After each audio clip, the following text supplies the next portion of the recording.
Bien-aimés frères et sœurs, vous connaîtrez la vérité et la vérité vous affranchira. Ça, c'est pas moi qui le dis, c'est la Bible qui le dit. Mais moi, je vous dis mieux. Vous connaîtrez la vérité historique, notamment celle de vos ancêtres kémites, et vous aurez une vision globale de ce que c'est que la vraie souveraineté politique. J'ajoute, vous reviendrez à la spiritualité africaine ancestrale et vous comprendrez les enjeux de l'indépendance économique. Et pour terminer, vous accepterez votre identité culturelle kémite et vous obtiendrez deux choses. La première, c'est la paix. La seconde, c'est le développement, à une condition. L'unité de toute l'Afrique noire, l'unité de tous les Noirs du monde entier. Otep à tous, bienvenue sur la chaîne des panafricanistes par essence, par conviction et par excellence. Celle des citoyens kémites par nécessité et obligation de combat. Nous sommes une chaîne qui n'est guidée que par nos ancêtres et rien que par les ancêtres qui appartiennent à l'égrégore du monde noir. Par conséquent, nous ne croyons en aucun Dieu venu de l'étranger. Toutefois, cette vidéo n'est aucunement destinée à inciter à la haine ou à la violence, car nous menons un combat qui est d'abord et avant tout spirituel, intellectuel et démocratique. Ensuite, il est politique, géopolitique et géostratégique, contre l'impérialisme, le colonialisme, le néocolonialisme et l'endocolonat, qui sont tous qualifiés de crimes contre l'humanité. Nous menons ce combat sur la base du principe fondamental que nous avons hérité de nos ancêtres kémites, qui est celui de la Mahat, c'est-à-dire solidarité, vérité et justice. Vous êtes donc en droit de connaître la vérité et nous avons l'obligation de vous dire la vérité, rien que la vérité, afin que justice soit rendue au continent africain. Et ça, c'est notre modeste contribution dans cette noble lutte en faveur de la souveraineté, la dignité, la solidarité et l'unité africaine. C'est exactement ça que nous appelons le panafricanisme. Bien-aimés frères et sœurs, aujourd'hui nous allons vous parler de ce qui ne plaît pas aux ennemis du Mali. Un sondage qui ne fait pas plaisir à la France, qui ne fait pas plaisir aux États-Unis, qui ne fait pas plaisir à certains Allemands, qui ne fait pas plaisir même à certains Maliens, notamment ceux de l'opposition, qui sont en exil, qui complotent avec les Occidentaux pour détruire la nation malienne, pour détruire l'Afrique. Ce sondage a été effectué en février dernier et il a été publié le 3 mai 2023. Il a été effectué par un institut de sondage allemande. Mais les résultats sont, alors, c'est incroyable. C'est incroyable. Ça ne, alors, asseyez-vous bien pour écouter ça. On a interviewé des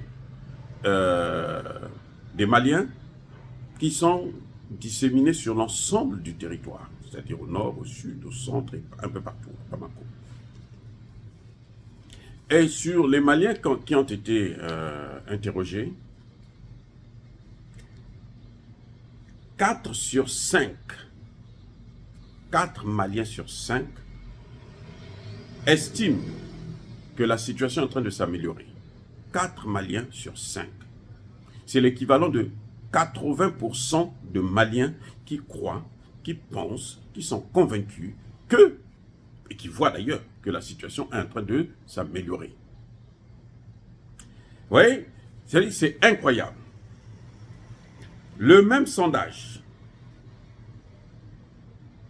donne comme résultat, en ce qui concerne la satisfaction du peuple malien, 9 sur 10 sont satisfaits du travail de ce régime, du travail de l'équipe d'Assimi Goïta et de Choguel Kokala Maïga.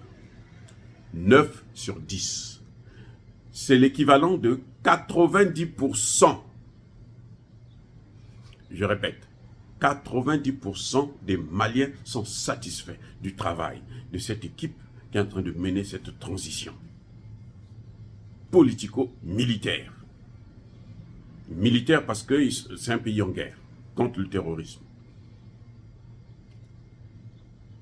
Politico parce que les Occidentaux, ils sont aussi en guerre contre les Occidentaux qui veulent imposer une démocratie à l'occidental, comme en Libye. Et parce qu'en Libye, ils avaient dit que nous, on vient, c'est pour installer la démocratie. On va instaurer la démocratie. Très bien. On a posé la question à Barack Obama. Il dit, on va terminer le travail. Et ils ont terminé le travail. Voilà le travail, ce que ça donne. Donc, la démocratie chez eux, c'est ça. Là où ils peuvent venir piller les matières premières, là où ils peuvent venir détruire, là où ils peuvent tuer, là où ils peuvent préparer, équiper, former des terroristes. Donc 9 sur 10 sont satisfaits. Eh oui, mais c'est pas tout. Hein. Vous savez que le gouvernement malien a reçu des instructeurs russes qui travaillent avec eux. On a posé la question. Qu'est-ce que vous pensez de ça? Ils disent, écoutez bien, 69% font confiance à la coopération avec la Russie. Ils ne font pas confiance à la coopération avec la France. Ils n'ont pas fait confiance. 69% font confiance à la coopération avec la Russie. C'est-à-dire que 69% sont contents que le gouvernement ait pu expulser les forces occidentales, les forces de l'OTAN, qui étaient dirigées par la France. Parce que dans Takuba, il y avait la France, l'Allemagne, toute l'Union européenne, l'Angleterre, il y avait les Américains dans Takuba. Ah oui. Vous voyez? Donc, ils font confiance à ceux-là. Non, en fait, je me suis trompé. Ils n'ont pas dit qu'ils font confiance. Ils font très confiance. C'est-à-dire qu'ils ils font plus que confiance. C'est-à-dire que pour eux, c'est trop bien de coopérer avec la Russie. C'est une institut allemande, hein. C'est pas française, c'est pas africaine, c'est pas malienne, c'est une institut allemande.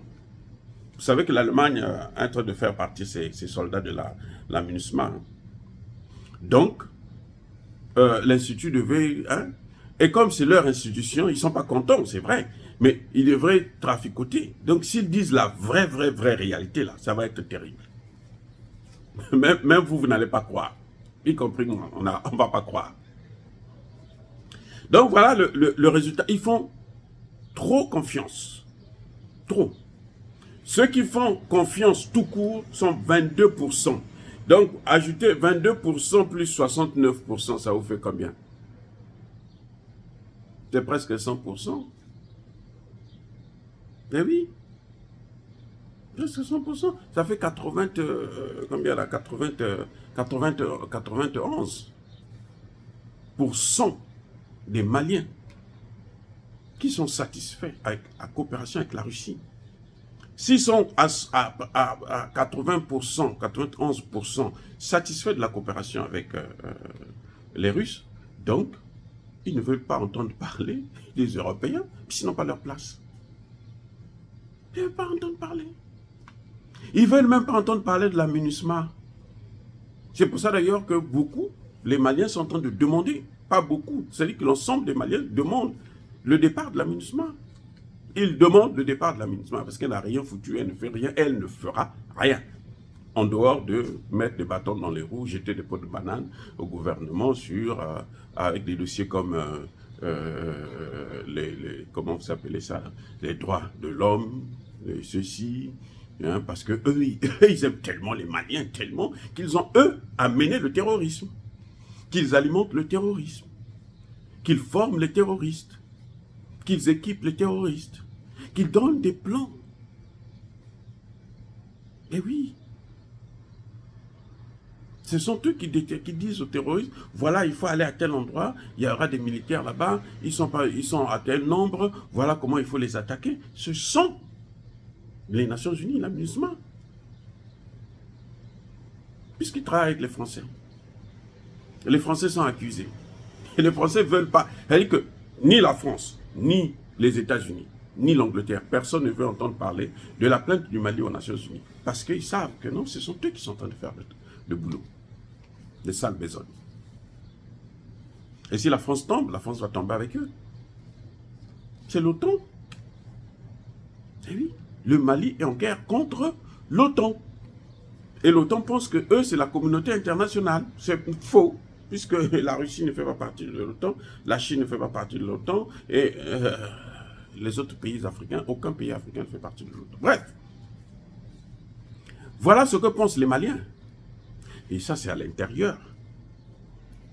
Si on pose les mêmes questions aux Maliens de l'extérieur, alors ça va exploser. Ça va exploser. Écoutez-moi bien. Ça va exploser. Voilà ce qui est en train de se passer actuellement au Mali. Les résultats sont là. Les Maliens le montrent aux yeux du monde entier. Maintenant, allez-y comprendre ce qui est en train de se passer, pourquoi on fait pression. Vous savez, pourquoi maintenant ils attaquent avec le dossier des droits de l'homme? Parce qu'ils ne veulent pas, en fait, les Européens, là, ils ne veulent pas qu'il y ait la démocratie. Mais ça, c'est un sujet qu'on va aborder dans une autre vidéo. Entre-temps, retenez ceci. Les Maliens sont contents, sont satisfaits de leur gouvernement. Si à l'étranger, si les puissances occidentales de l'OTAN ne sont pas contentes, eh bien, les Maliens sont contents. Donc, avoir affaire à Assimi Goïta, c'est avoir affaire au peuple malien. Si vous attaquez Assimi Goïta, vous êtes en train d'attaquer le peuple malien. Dire cela, c'est inciter à la haine ou à la violence? Non. Yaba, colère, c'est pas moi qui ai fait le sondage. Nous, on ne connaît pas ces choses-là. Ce sont eux qui l'ont fait. Et ils nous ont donné le résultat. Maintenant, moi, je vous donne pour vous dire, voilà ce que pensent les Maliens. Yamalembe. Encore une fois, bien-aimés frères et sœurs, je persiste et je signe. Soyez bénis, abondamment bénis, par le Dieu des Kémites et par nos ancêtres Jésus. Mais que tous ceux qui persécutent le continent africain, le pillent et le déstabilisent, qu'ils soient noirs, blancs, chinois, arabes, indiens ou qui qu'ils soient maudits, foudroyés, neutralisés, effacés, écrasés par ce Dieu des Kémites et par nos ancêtres Jésus. Vive l'Afrique éternelle. J'ai dit et j'assume.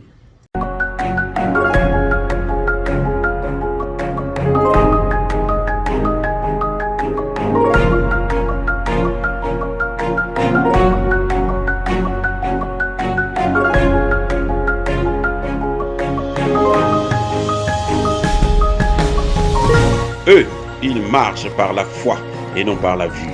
Mais moi, je vous conseille vivement de marcher par la connaissance scientifique et historique, notamment celle de nos ancêtres kémites, par les 5 sens et par l'intelligence. À vous, Abia.